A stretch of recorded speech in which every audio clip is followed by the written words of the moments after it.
I, 33M, never thought I'd be writing something like this. But I guess no one ever does until life slaps you in the face. My wife, Lisa, 29F, and I have been married for 6 years, and for the most part, things were good, at least I thought so. We don't have kids, thank God, just the two of us. We both work demanding jobs, but we've always made time for each other. Well, she had been making time for someone else too. It all started with her constant need to take Ubers everywhere. At first, I didn't think anything of it. She never really liked driving, and with the city traffic, it was just easier for her to call a ride.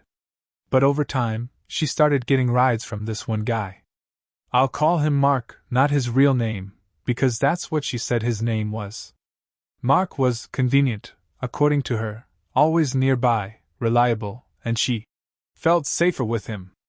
That should have been my first red flag, but I guess I was too wrapped up in work to notice. She'd mention him occasionally, in that casual way that makes you feel like there's nothing to worry about. Oh, Mark picked me up again. We had the funniest conversation. Or, Mark is so much better than those other drivers. I thought she was just being chatty, but it kept happening. She'd mention Mark every other day, and I started to feel weird about it, but never enough to accuse her of anything. Then, Lisa started working late. Or so she claimed. I'd text her, and she'd say she was staying late at the office. Or she had some dinner with her colleagues. Again, nothing crazy, nothing that screamed affair, but it added up. Late nights became more frequent, and she started dressing nicer. I chalked it up to her wanting to look professional, and I didn't push it. I trusted her. I really King trusted her. I didn't even notice how much she was slipping away. Our weekends became more about me time for her. She'd say she needed a break from everything, that work was stressful, and she just wanted to relax. She started going out more often. Shopping trips, coffee meetups with friends, at least that's what she told me, and long drives to clear her head. Sometimes she wouldn't come back until late at night. She always had some excuse: too much traffic, catching up with a friend, or I just needed some space. And I believed her. Things started to get a little weird when Lisa's girls' nights became more frequent, and she'd always come home looking different. I couldn't quite put my finger on it, but it was as if she had this glow, like she was happier than usual. One night, I decided to ask about these outings. I wasn't trying to be controlling or anything, just genuinely curious. Who'd you go out with tonight? I asked casually, pretending to watch TV. Oh, just the usual girls, you know. Emma, Sarah. She rattled off a few names. But she was avoiding eye contact, which struck me as odd. And how did you get there? I followed up, my stomach starting to tighten a little. Mark, of course. She replied without hesitation, like it was the most obvious thing in the world. You know how much I hate driving. It was the way she said his name, so casual, so comfortable, that made me uncomfortable. Still, I brushed it off. After all, why would my wife lie to me about something like that? But then, small things began to pile up. I'd catch her smiling at her phone more than usual, typing away like she was in the middle of some flirty chat. When I asked who she was texting, she'd say it was one of her girlfriends or her work group. She'd get defensive, saying I was being paranoid. One weekend, she decided to go on a solo shopping trip for some new clothes. That wasn't weird. Lisa always loved fashion. But she was gone for hours. When she came back, she had a few bags, but they were mostly small things, not enough to justify how long she'd been out. And of course, when I asked how she got there and back, it was the same answer: Mark. That was when something really started bothering me. Why was she always relying on this one guy? Sure, there's convenience, but she could have easily had a different driver each time. It was as if Mark was always conveniently nearby whenever she needed him. I did something I never thought I'd do. I checked her phone while she was in the shower. Nothing major at first, just the usual texts with friends and work colleagues. But there was a separate thread with someone saved as I opened it, and my heart dropped. It wasn't anything explicit, just a lot of playful banter, inside jokes, and way too many heart emojis for my comfort. I confronted her that night. I didn't accuse her of anything serious, just asked why she hadn't mentioned texting this. She acted offended, of course.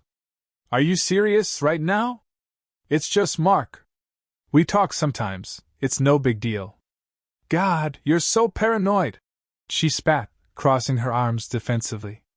I felt like an idiot, but something deep down told me not to let it go. I tried to let it go.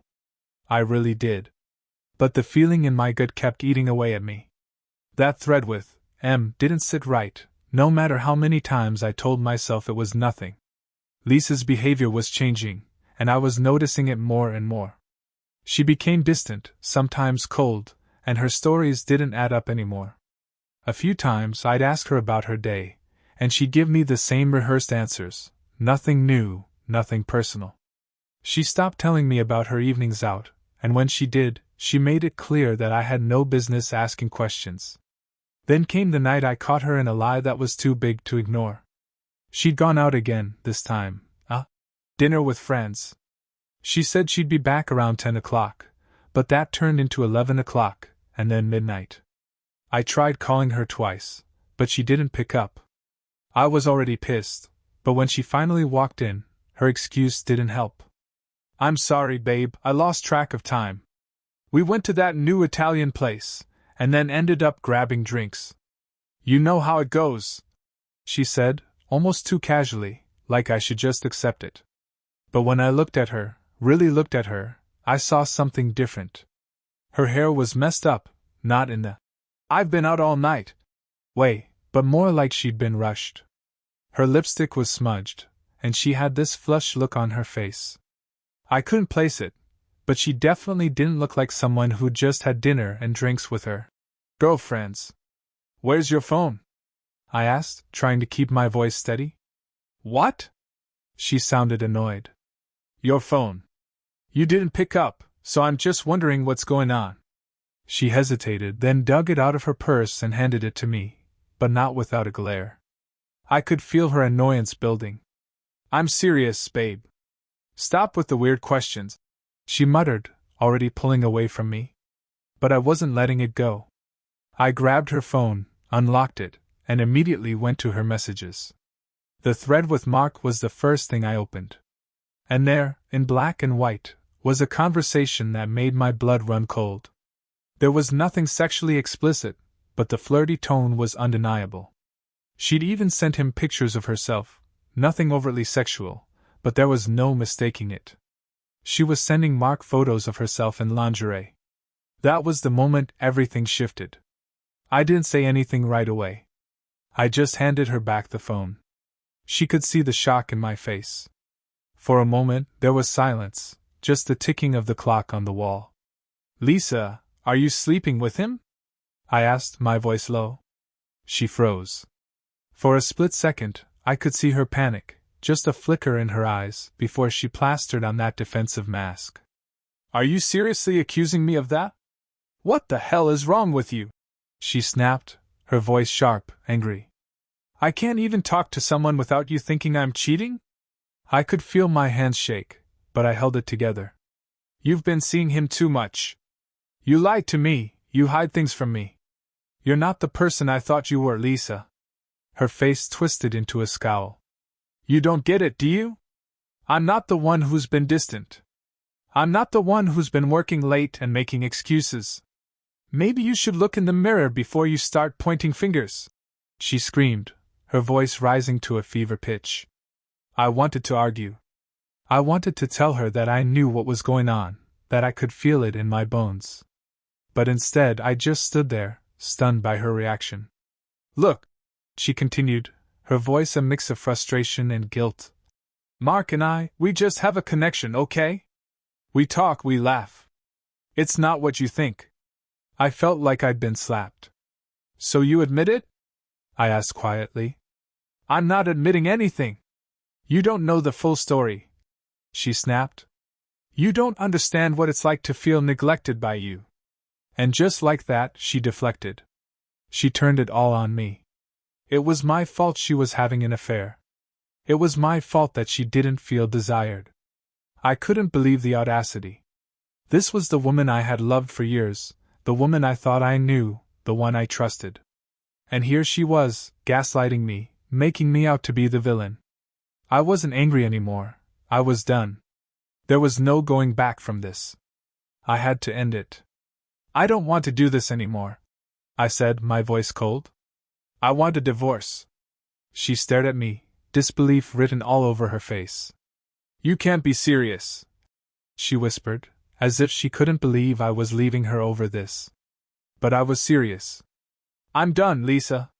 You've already made your choice.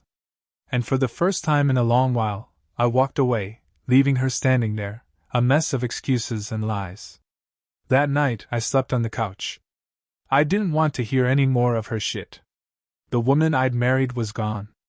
In her place was someone who would throw me under the bus to cover up her own mistakes. But what I didn't know, what I didn't see coming, was how much worse things would get. The next few days were a blur of arguments, silence, and denial. Lisa went into full damage control mode, trying to convince me that I had it all wrong. But the more she tried to talk me out of my decision, the more it felt like she was playing a part in a script I no longer wanted to follow. She kept begging me to listen, to work things out. But every time she spoke, I felt more and more repulsed by the lies. I wasn't interested in her excuses anymore, in the emotional manipulation she was trying to pull. I had caught her red-handed, and I had made my decision. But then something happened that I wasn't expecting. On the fourth day after I told her I wanted a divorce, I got a message on my phone from an unknown number. I almost didn't open it, thinking it was just another spam message or someone trying to sell me something. But then I saw the text. It was short, direct, and devastating. I think you should know. She's been seeing Mark for a while now.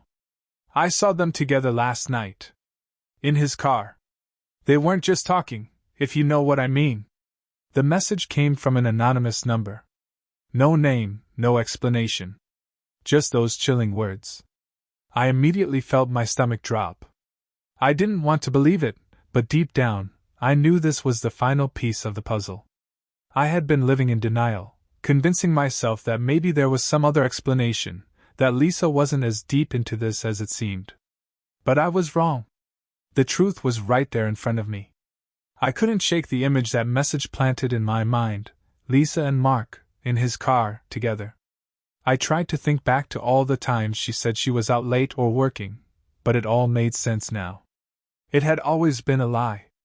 I couldn't just sit around and wonder anymore, so I decided to confront her again. I wasn't going to leave any stone unturned. I waited for Lisa to come home that evening. She walked through the door with a smile, like everything was fine. But I wasn't having it anymore. Lisa, I said, my voice steady but with a hint of anger I couldn't suppress. We need to talk. She froze, her eyes darting to the door, to the windows, as if trying to figure out if she could escape before the storm hit. What is it now? She asked, her voice already defensive. I got a message today, I said, showing her the phone screen with the anonymous text. Her face paled as she saw the words I had just read. She didn't speak at first. She just stared at the screen, like she was trying to figure out what to say. Then, after what felt like an eternity, she broke the silence. That's not what you think, she said quickly, her voice trembling a little, but she tried to recover with her usual condescending tone. Someone's just trying to mess with you. Really? I asked, voice low, eyes narrowing. Someone's messing with me, huh? Someone saw you fucking Mark in his car last night? I spat the words out like venom. Lisa's face went from shock to rage in a split second. How dare you? She screamed, her eyes blazing with fury. You have no right to accuse me like that. Stop lying! I shouted back, standing up, my anger boiling over. I've seen enough, Lisa. I know what's been going on. She took a step back, hands raised as if she could somehow ward me off. I'm not the one who's been distant, you know. You've been working all the time, barely paying attention to me. Maybe if you gave a damn, I wouldn't have had to turn to someone else. I could feel my blood pressure rising as her words hit me. So this is my fault? Is that what you're saying? I shook my head, disbelief turning to pure disgust.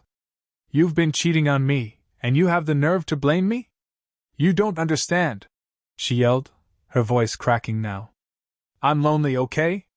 Mark actually listens to me. He makes me feel special. You just ignore me, like I'm some afterthought in your life.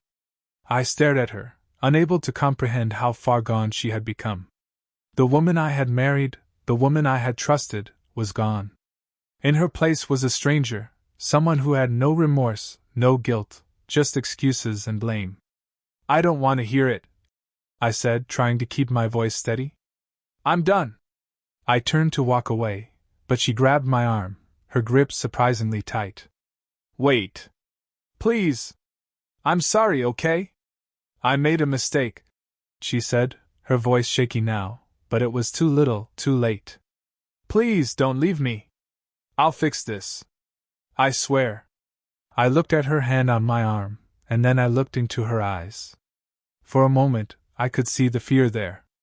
But I didn't care. She had destroyed everything. No, I said, pulling my arm free. You had your chance. You chose him over me. I left the apartment that night, driving aimlessly for hours, not knowing where to go or what to do. But I knew one thing for sure, I had to end it. This was no longer a marriage. It was a lie that I couldn't fix. The next day, I hired a lawyer. There was no going back from this. Lisa didn't fight the divorce. In fact, she seemed almost relieved, like she had been expecting this moment. Maybe, in some way, she was already planning her future with Mark. But that didn't matter. What mattered was that I was free from the betrayal, free from the woman who had destroyed everything I thought we had. But as I walked away, I couldn't shake the nagging feeling that I hadn't heard the last of Mark. And that the worst was yet to come. The divorce was messy, as all divorces are, but it went smoother than I expected.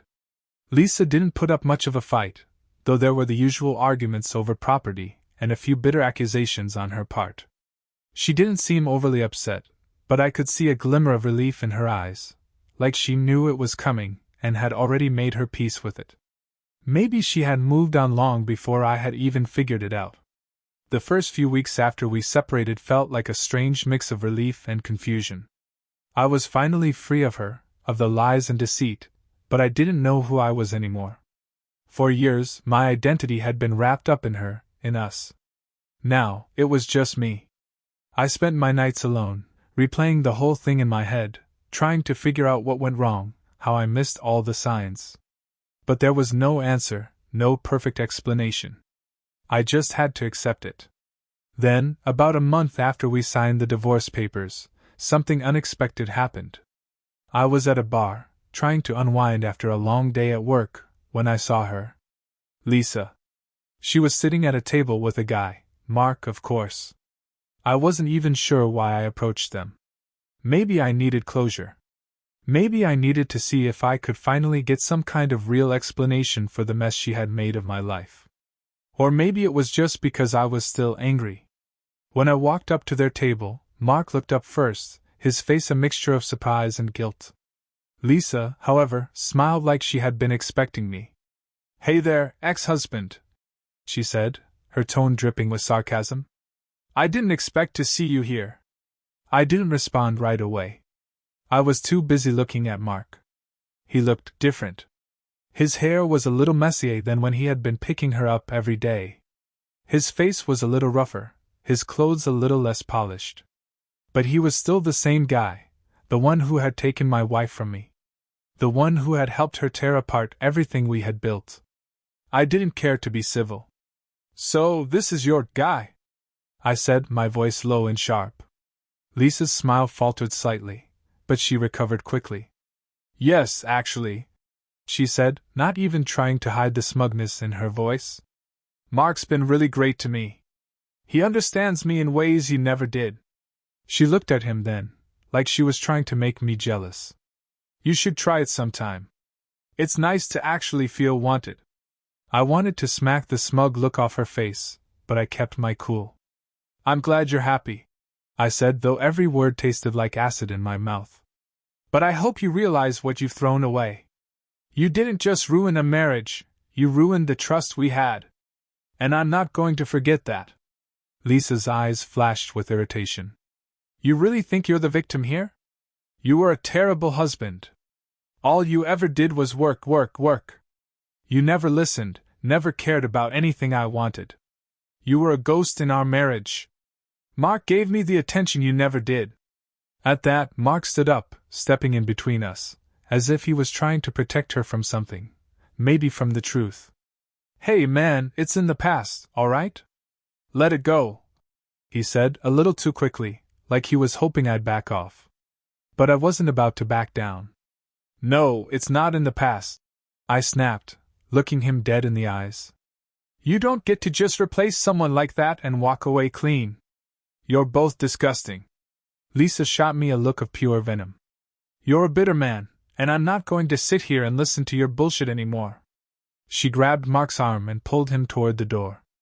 Come on, let's go. I'm done with this. As they left, Mark looked back at me with a mix of annoyance and regret in his eyes. Lisa didn't look back at all. I stood there for a while, staring at the empty chairs they had just vacated. It wasn't just anger I felt.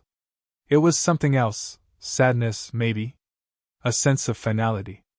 I had given everything to her, and she had thrown it all away for someone else. For a guy who didn't even have the decency to look me in the eye. The worst part? I realized that Lisa wasn't sorry. She wasn't sorry for cheating, for lying, for destroying me. She was sorry she got caught. And now, she was going to go on with her life, with Mark, while I picked up the pieces. As I left the bar that night, I knew something was clear. I wasn't just done with her. I was done with them, both of them. It wasn't just about the divorce anymore.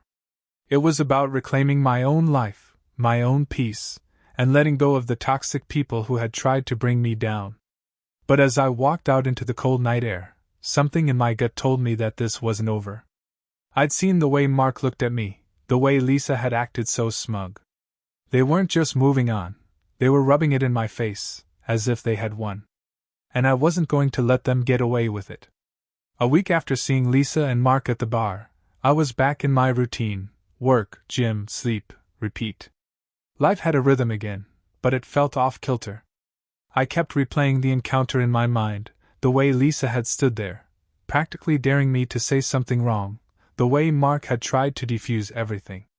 They didn't even seem bothered by the fact that they had torn my world apart. It was like nothing had ever happened, like they were now a happy little couple, completely free of any guilt. But I wasn't done. I couldn't be. There was something in me that still needed answers, something that needed to see them uncomfortable, see them pay for what they'd done. I knew I had to be careful. I didn't want to go back into the chaos that would come with confronting them head-on again. But I was a man on a mission now, and I wasn't about to sit idly by while they paraded their relationship in front of me like nothing had ever been broken. 2 weeks later, I found myself in a different part of town, standing at a street corner waiting for a cab. I'd been out with a friend, grabbing a drink, when my phone buzzed. It was a message from an unrecognized number. I know what you did. I froze, staring at the screen for a moment. The message was vague, unsettling, but something about it made my heart race. It wasn't signed by anyone I knew. I stared at the text, wondering if it was a prank, or worse, a setup. I typed back quickly. Who is this? The reply came almost immediately. You don't need to know. Just know that she's not as happy as she wants you to think. There's a lot you don't know. Before I could respond, the number disappeared from my phone entirely. I checked the conversation history, but there was nothing there. No record of the exchange. The sudden disappearance made it feel even more surreal, like some ominous warning I couldn't escape. I tried to shake off the feeling of unease.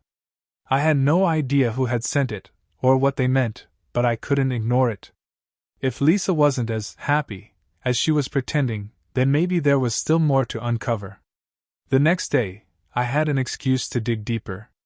I had to go pick up something from a store near Lisa's apartment, an old box of things she had left behind when she moved out. I didn't expect to see her, but something inside me told me that I might, so I made sure to keep my eyes open. When I reached her building, I had that same odd feeling in my gut. I'd never trusted my instincts more than I did then. I wasn't just looking for Lisa. I was looking for any sign that things weren't as perfect as they appeared. As I walked toward her apartment, I noticed a familiar black car parked near the entrance. A taxi. But not just any taxi, Mark's. My heart skipped a beat. I knew it was his car, the one he used when he'd drive her around. I hesitated for a moment, wondering if this was a coincidence, or if they were planning something I wasn't meant to see. The last thing I wanted was to get caught snooping again. But I wasn't going to leave without knowing what was going on. I decided to take a risk. I walked around the building, keeping my distance, trying to peek through any window that would give me a clear view of what was happening inside. What I saw made my stomach churn. Through the window of Lisa's apartment, I saw them, together. Lisa was sitting on the couch, Mark was leaning in close, and then, without warning, they kissed. It was intense, passionate, the kind of kiss that told me everything I needed to know. They weren't just friends, they weren't just talking. They were fucking each other. I stood frozen for a moment, my mind racing. Part of me wanted to break through the door and confront them right then and there, but another part of me told me to leave, to walk away and not let them see me. But I was already too far gone. I wasn't leaving without making sure they knew exactly what I had seen. I didn't knock on the door. Instead, I pulled out my phone and took a picture through the window. It wasn't clear, but it was enough to make my point. The shot was blurry, but it clearly showed Lisa and Mark tangled up on the couch. I felt a rush of anger, mixed with disgust and frustration.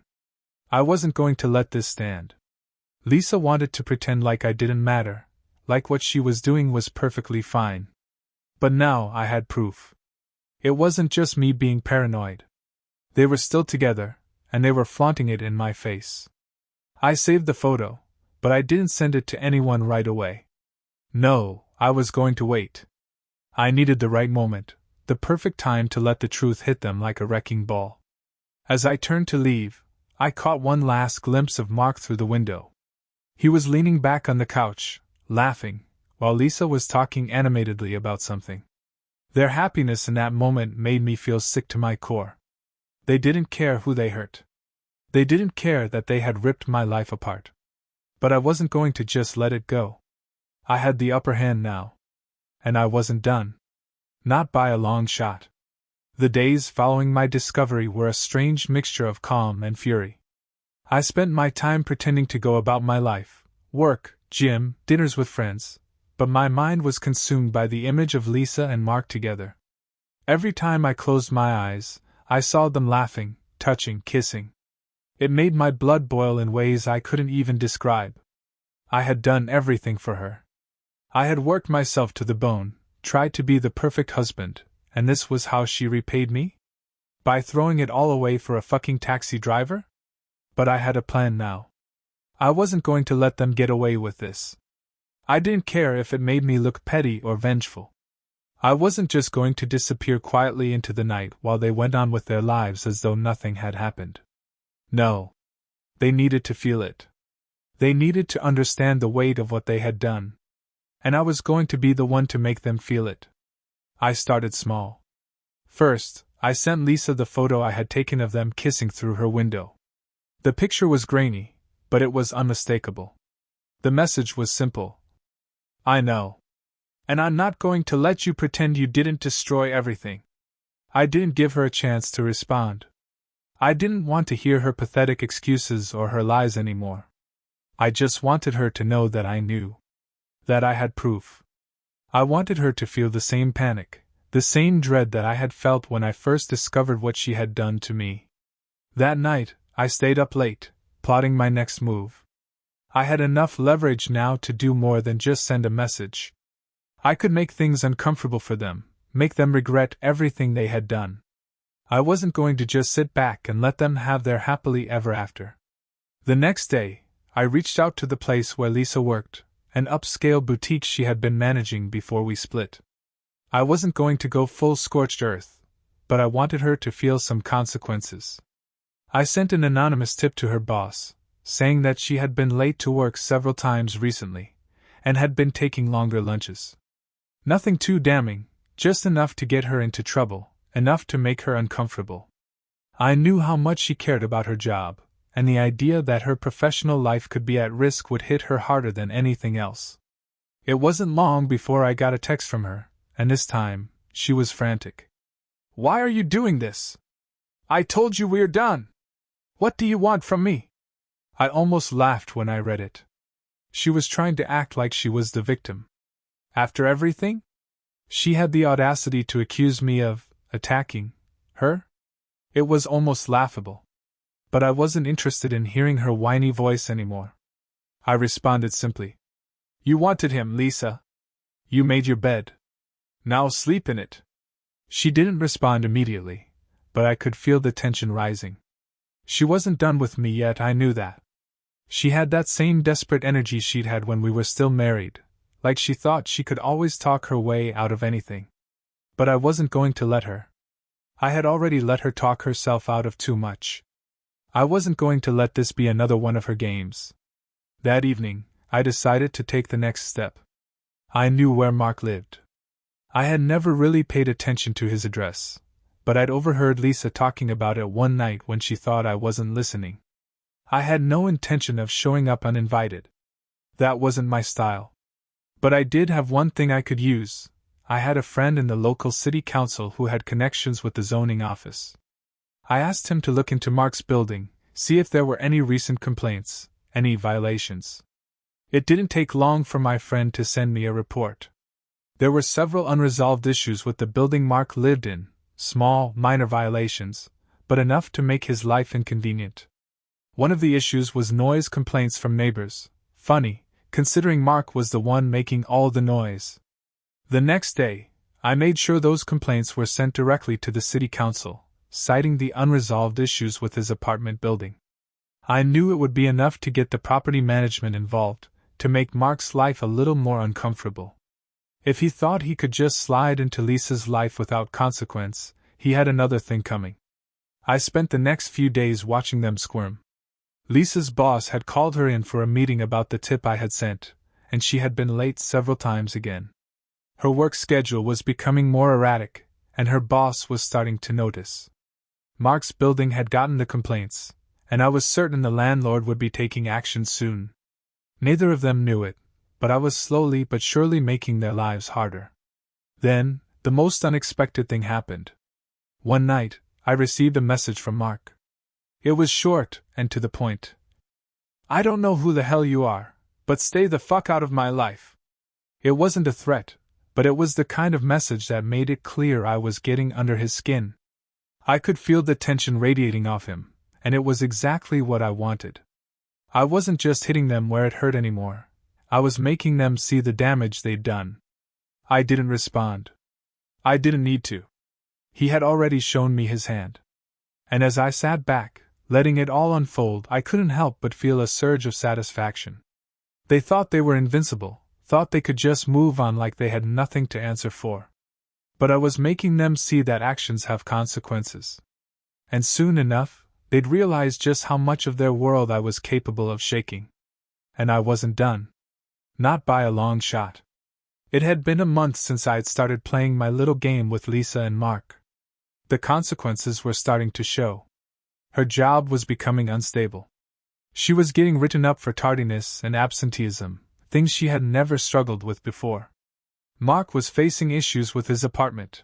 His landlord was breathing down his neck, and his neighbors had become more vocal about the noise complaints. Their little bubble was starting to crack. But I wasn't satisfied yet. I could feel the tension building, a feeling that something big was about to happen. I didn't know what form it would take, but I was ready. I needed them to feel the weight of what they'd done. I needed them to understand that I wouldn't just let this slide. No, I was going to make sure they'd think twice before ever crossing me again. And then, one afternoon, I got a call that changed everything. It was from my friend in the city council office, the one who had helped me with the zoning complaints. His voice was low, almost apologetic, as he spoke. Hey man, I need to tell you something. You might want to lay low for a while. I didn't understand at first, but then he explained. Apparently, someone had caught wind of what I had been doing to Mark and Lisa. The complaints, the anonymous tips, everything. Word had gotten around, and Lisa had gotten involved. She was furious, trying to get me back by any means necessary. It seemed like she wasn't going to let me ruin her life any further without doing something drastic in return. They're going to come after you, my friend said, his voice full of warning. Lisa's got some connections. People who can make this ugly, really fast. I didn't panic at first. My initial thought was that she was bluffing. I had always been a step ahead, and I wasn't about to let her win now. But as I sat with that information, a sick realization crept over me. She had the power to hurt me in ways I hadn't considered. She could twist things, turn them against me. It wasn't just about payback anymore. She was playing the same game I was, but she was willing to go further than I had expected.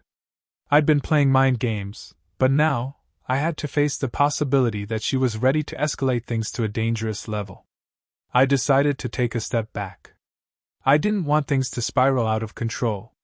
It was time to end this little vendetta, to make the final move before it all blew up in my face. I called her. The phone rang 3 times before she picked up, and for a moment, I almost didn't know what to say. But I had to make it clear that I wasn't going to let her pull me into something darker. Lisa, I said, keeping my tone calm. I'm done. You've made your choices, and I've made mine. But if you think you can come after me, or try to make me the villain in this story, you've got another thing coming. She didn't say anything at first. Just silence on the other end, like she was deciding whether or not to react. When she finally spoke, it wasn't the hysterical, dramatic Lisa I knew.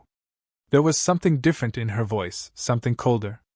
I don't need you in my life anymore, Ilya, she said, her voice steady, almost too steady. You're right. I made my choices. And I'll live with them. But just so you know, I've got more connections than you think. Don't test me. I laughed, but it was hollow. I'm not testing you. I'm done. But know this, I won't be your scapegoat. If you want to play dirty, you better be ready for what's coming back at you. There was a long pause. Then, she hung up. I didn't feel relief.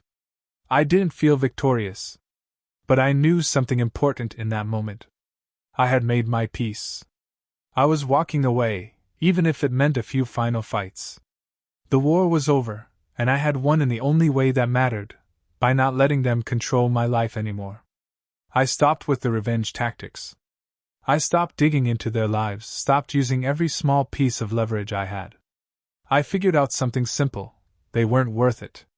I had wasted enough time, enough energy on people who had shown me they didn't deserve it. They were already getting their comeuppance, and I wasn't going to become the bitter, vengeful ex-husband that got caught up in it. About a week later, I ran into Mark again. It was at a local coffee shop, and the moment our eyes met, I could tell he recognized me immediately. His face tensed, like he was expecting a confrontation. But I didn't say anything. I just nodded, a simple acknowledgement. I wasn't going to give him the satisfaction of seeing me angry or upset. I sat down, ordered my coffee, and left without saying another word. He didn't try to follow me. He didn't confront me. He just sat there, as if the reality of what had happened between us had finally settled in. I had taken everything from him without lifting a finger. And it wasn't because I was ruthless or cold, it was because I had let go. Life moved on. I focused on rebuilding myself, on letting go of the bitterness that had nearly consumed me. And in the end, that was the real victory. Lisa and Mark? They'd have to deal with the wreckage they'd created. They had no idea how much of a mess they'd made of their own lives, how much they had already lost. As for me, I had learned a valuable lesson: no matter how deep the betrayal, you can always rise above it. You just have to stop letting them drag you down with their lies and their games. I was free. And nothing, not even them, could take that from me.